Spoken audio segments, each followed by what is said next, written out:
May bago tayong estudyante, kakagaling lang na galing Africa. Welcome! Galing akong Michigan. Ayos. Ako'y 16. Sa bahay lang ako nag-aaral. Hanggang sa Paalam Africa at Hello High School. Hi, ako si KD. Ako si Jazz, siya si Damien. Tabi, dadaan na bagong estudyante. Ito yung mapa ng nervous system ng school, ang kainan.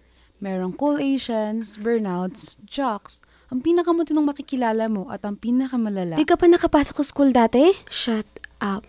Shut up! Wala akong sinabi. Plastic.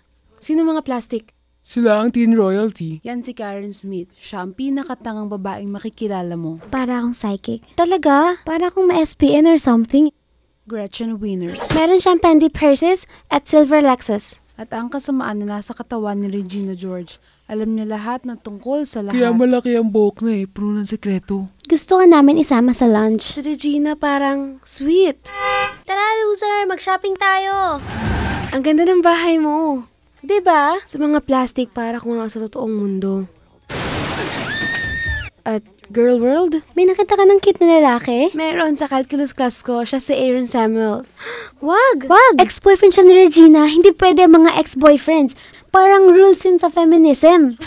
Sabi ni Gretchen gusto mo si Aaron Samuels. Pwede ko siyang kausapin. Gusto mo? Talaga? Gagawin mo yon?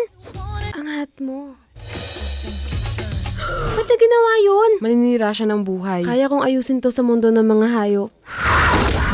Pero ibang mundo to, lahat ng away dapat patago. Gusto ko mag-lose ng 3 pounds. May nutrition bar si mama pang lose weight. Ayaw masara. 5 yan. Try mo mag-cereal. Bakit ka kumakain ng Carlton Bar? Ano? Tataba ka dyan ng sobra. Akala niya kung sino siya. Ako gumawa sa kanya. I'm sorry, pinagtawanan kita. I'm sorry, tinawag kitang mataba.